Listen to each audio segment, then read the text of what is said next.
बिस्मिल्लाहिर्रहमानिर्रहीम, अस्सलाम वालेकुम। रेड आई न्यूज़ के साथ मैं हुसैना हुसैन। चलते हैं खबर की जानिब। पिंडी जरगे के हुक्म पर कत्ल किए जाने वाली शादीशुदा खातून की कब्र कुशाई शुरू। इलाका मजिस्ट्रेट कमल अब्बास तारड़ की निगरानी में कब्र कुशाई शुरू की गई है। अस्पताल की मेडिकल टीम के सरबराही डॉक्टर मिसबाह कर रही हैं। पंजाब फॉरेंसिक लेबोरेटरी की टीम भी मौके पर मौजूद है। इजरा के मुताबिक मकतूला का मौके पर पोस्टमार्टम किया जाएगा। सैंपल फॉरेंसिक टेस्ट के लिए भेजा जाएगा। पोस्टमार्टम रिपोर्ट में मालूम होगा मकतूला का कत्ल कैसे किया गया। पुलिस नफरी भी कब्र कुशाई के मौके पर मौजूद है। पुलिस के मुताबिक खातून के कत्ल का हुक्म जरगे के सरबराह असमतुल्लाह ने दिया था, जिसे गिरफ्तार कर लिया गया है। असमतुल्लाह ने मकतूला का जनाजा भी खुद ही पढ़ाया और खातून के दूसरे शोहर उस्मान ने भी खुद को पुलिस के हवाले कर दिया। खातून और उस्मान का निकाह 12 जुलाई को मुजफ्फराबाद में हुआ। मकतूला ने जुडिशियल मजिस्ट्रेट के सामने पेश होकर मर्जी से निकाह का बयान भी दिया था, जबकि मकतूला ने यह भी बताया था कि पहला शोहर इसे जुबानी तलाक दे चुका है। उस्मान के वालिद ने बताया कि निकाह के 4 दिन बाद मुसल्लह अफराद ने धमकियां दी, फिर कहा कि निकाह हो गया है तो लड़की वापस कर दो, इसे बाज़ाब्ता रुखसत करेंगे। वो लोग लड़की को ले गए, फिर पता चला कि इसे कत्ल कर दिया गया है।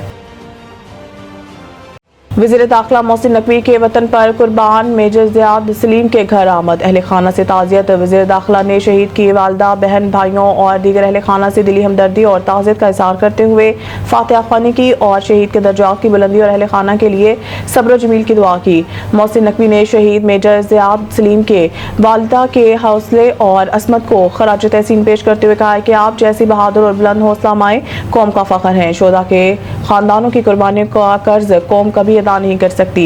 वज़ीर दाखिला ने कहा है कि हम आपके खानदान का हर तरह से ख्याल रखेंगे। शहीद मेजर ज़ियाद सलीम की वालिदा ने जज्बाती अंदाज में बताया कि उनके बेटे को वतन से इश्क जुनून की हद तक था। शहादत से कुछ अरसा कबल ही उसका शादी हुई थी। उन्होंने मजीद बताया कि जख्मी होने के बावजूद ज़ियाद सलीम अपने साथियों को बचाते रहे और जख्मों की परवाह भी ना की। वालिदा ने पुरज़म लहजे में कहा है कि शोहर के बाद अब बेटा भी वतन पर कुर्बान हो गया, मगर मैं हमेशा वतन और पाक अफवाज के साथ खड़ी रही हूँ और रहूंगी। स्टॉक एक्सचेंज में 1,40,000 की हद बहाल। डॉलर भी सस्ता हो गया। पाकिस्तान स्टॉक एक्सचेंज में तेजी का रुझान बरकरार। इंडेक्स ने एक बार फिर 1,40,000 की हद अबूर कर ली। तबादला मार्केट में रुपए के मुकाबले में डॉलर की कीमत भी कम हो गई। कारोबारी हफ्ते के पहले रोज स्टॉक मार्केट में तेजी का रुझान देखा गया। कारोबार के आगाज पर 100 इंडेक्स में 870 पॉइंट्स का इजाफा रिकॉर्ड किया गया, जिसके बाद इंडेक्स 1,40,070 पॉइंट्स पर पहुंच गया। गुज़िश्ता हफ्ते भी स्टॉक मार्केट में मुस्बत कारोबार के बायस 100 इंडेक्स में बड़ा इजाफा हुआ था।